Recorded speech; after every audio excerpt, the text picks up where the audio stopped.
certainly not in my lifetime has it ever been so much a part of just political arguments and debates and as it is now. Which leads me to the ultimate use of religion in politics, to me at least, on the conservative side, and that's the Value Voters Summit coming up in Washington, D.C. this week. Programming note for everybody, definitely check out We Are America Radio on Friday and Saturday during the day with live coverage from the Value Voters Summit. There'll be interviews with prominent guests and dignitaries, possibly even some presidential candidates. And definitely check back at www.behindenemylinesradio.us as well, because we're going to be at Value Voters Summit, and we're going to be letting you know what's going on with some coverage and maybe some interesting internet tools like Periscope or Google Hangout or something like that. We're going to try and experiment with a couple of things while we're there, and it should be a blast. But in talking about using religion for political purposes, I think that religion should inform your political beliefs if that is a part of your life, and that's fine. But to cater to a wing regarding social policy, it starts getting a little dangerous, because that's where the intersection of religion and politics is, and that's kind of where you have to walk a fine line, Lou. I know that we talked about we don't want the Pope being over-politicized, but I don't want politics to be over-religiousized either. Me either. And that's always been my argument with gay marriage. And Rick Grinnell put it one day better than I ever could. And so I repeat what he says. It really needs to be detangled, and there are so many things that need to be detangled and with religion and politics. But it doesn't mean that you, like you said, your faith doesn't drive the way that you feel and the way that you see politics. It always does. It absolutely does. It's the reason that, my ideology is what it is, which is pretty unique and really can't be pigeonholed, but it drives what you do, and it should. You should vote on your values. Otherwise, what are you voting on? What are you really using to make the decisions that you make? And I agree that you vote on your values. I totally agree with that. I just don't want one person's values overriding another person's values. I mean, listen, there are many hosts here on We Are America Radio and across the conservative talkscape that rail on Islam. And I think that in that case, Islam becomes more of a touchy subject because there's more of a political nature to it than there is to other religions. In a negative way, not so much in a positive way. There is more of an anarchist, barbaristic nature to Islam than there is to Judaism or there is to Western religion. But at the same time, you have about 7, maybe even 10 presidential candidates going to Value Voters Summit, and many of them not informed by their faith about their politics, but we'll be talking about faith. And I'm wondering to myself, man, what is Donald Trump going to say about social policy and religious freedom and all this stuff? This isn't exactly what what I think, in my opinion, it's going to be pandering. It's not going to be real. It's going to be playing to the crowd, which is what candidates do.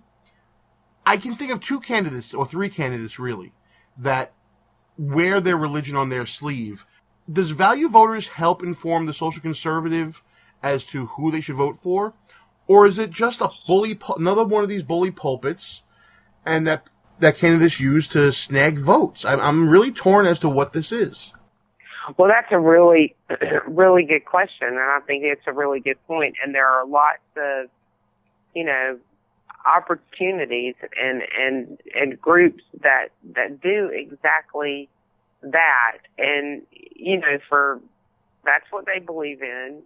Nobody's going to begrudge them that opportunity, but I think that as voters, individually, that's where we have to decide. He may not, what is important and what are we voting on?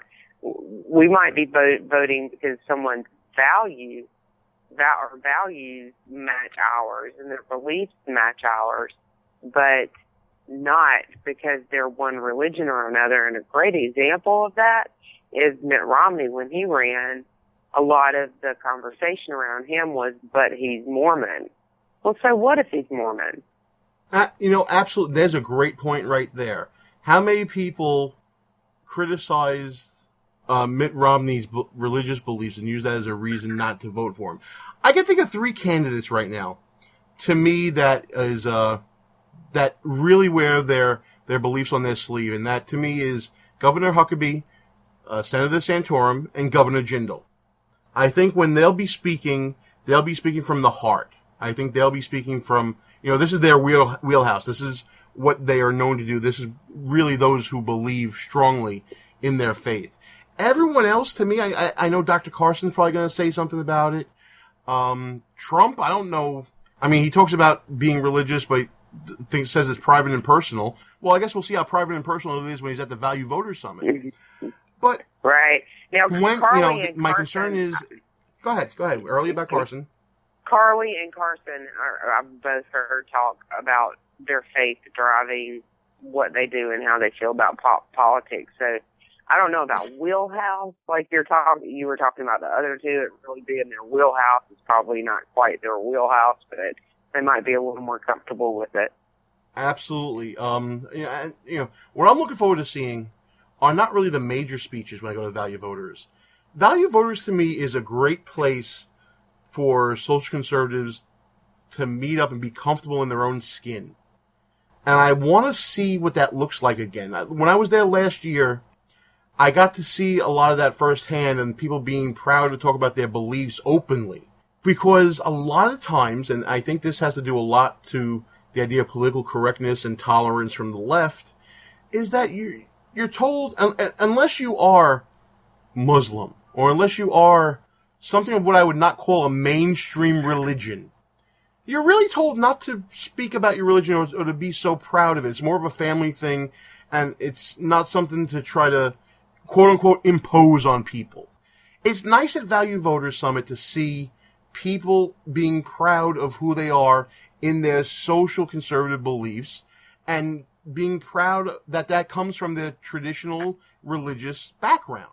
It's nice to see genuineness when it comes to the social conservative wing of the party and not just people coming around and saying, oh, hey, here's a cross with an American flag on it. I'm socially conservative. I think that's a really great point. And you said something really, you brushed over it quickly, but it was really kind of profound, which that Christianity is almost an imposition for people, whereas other religions they're free to be expressed. But if you express your Christianity, you're imposing on someone. It does feel that way. But so basically, folks, we're going to D.C., myself, Vito, and our resident New York politic Mona Salama. We're all going to be going down to Value Voters Summit. We're going to be bringing you some of the best of the summit, some of the quirkiness of the summit, and we're going to be bringing it to you on social media. So definitely check out all of our social media accounts on Facebook and Twitter, and check the blog at www.BehindEnemyLinesRadio.us for a whole lot of news, views, and information from the Value Voters Summit in Washington, D.C. We got about 5 minutes left in the show, Lou. I want to thank you so much for coming on with us. It's been a pleasure to welcome you into my house the way that I was welcomed into your house. But now it's time to introduce you to a tradition. We're going to introduce you to a new tradition. Oh, great. Well, not new to you probably, called Buffoon of the Week. This is the portion of the show, folks, where we look at the news and we highlight something so monumentally stupid that we must bring it up and ridicule it in a way to try to bring balance to the world, to kind of cancel out the buffoonish behavior of others.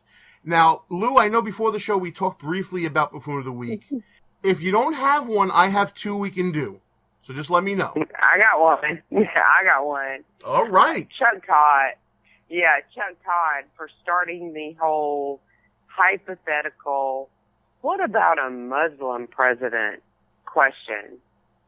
That, first of all, is the most ridiculous question, hypothetical, I've ever heard in a presidential race.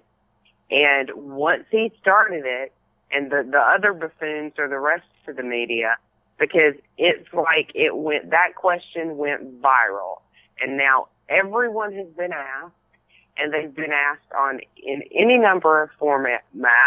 Carly got asked on the Tonight Show. The Ted Cruz got asked on one of the other late night shows, the one that Colbert does now, late night, the old Letterman show. And Chuck started the whole thing, asking Ben Carson, and then they edited and re-edited his answer so often, nobody's really sure exactly what he said. You have to go back and watch the whole thing to see what they said. So Chuck Todd, and I think he's with MSNBC, right? That's the buffoon of the week as far as I'm concerned. All right. That's a great pick. And I have one for this week as well. It's a little more local than I normally like to do. But once I saw this, I said to myself, God, that is your buffoon of the week. And it's New York City Mayor Bill de Blasio. And the reason why...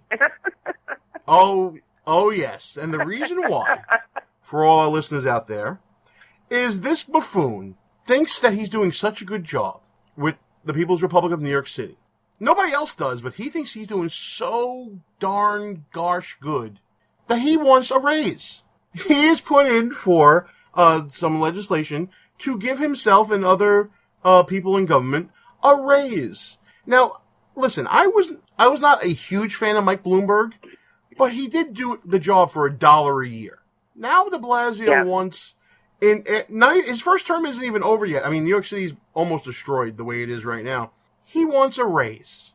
Well, gee, Bill, I think you should come to us and tell us exactly what you did to deserve a raise from us. I mean, we're already one of the most taxed cities in the nation.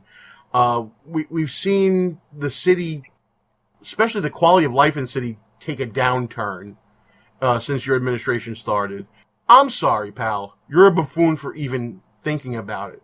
And that's my pick. What we're going to do, Lou, we're going to put the two choices up on our blog, and our fans get to vote, and we find out the winner next week. Who you got, America? Is it Chuck Todd, or is it Bill de Blasio? Who's this week buffoon of the week? You tell us. Voting starts tomorrow on www.BehindEnemyLinesRadio.us. And by the way, Lou, my honorable mention for buffoon of the week this week would have been all the people taking bear selfies out in the world. Have you seen this, by the way? People going out into the wilderness, they find a bear, and instead of running from it, they turn around and they take a selfie. Come on, America, what are you thinking? And these are the people picking on next president, by the way. Yeah, exactly. That's it. These are the people picking our next president, but it's no stupider than trying to take a selfie with a rattlesnake. Oh, you saw that guy too, right? Yeah, that was a good one. It's like Darwin Awards. Absolutely. Yeah. All right, so listen, it is time to wrap things up here behind Enemy Lines. Lu Esposito, Red Nation Rising Radio, all the great things that you're doing. Thank you so much for filling in for my co-host Russ Gallo and taking one for the team here. I really greatly appreciate everything, and I look forward to my next adventure with Red Nation Rising Radio. You guys are doing an awesome job. Oh, thanks so much, Shane. It's always a pleasure to get to talk to you, and thanks for having me on your show tonight. My pleasure. Thank you so much. Everybody in the chat room, thanks for listening. Everybody out there in radio land, thank you for going behind enemy lines with us. It's time to shut things down here, and we are out of here. Next week, Value Voters Summit. Good night, folks. Our position's been compromised. It's time to roll out. Report for debriefing at www.BehindEnemyLinesRadio.us and look for regular communications via Facebook and Twitter at BEL_radio. You are the resistance. Behind Enemy Lines. Part of the Conservative Commandos Radio Network. A rock radio production. Copyright 2015. Back in 7 days. Out.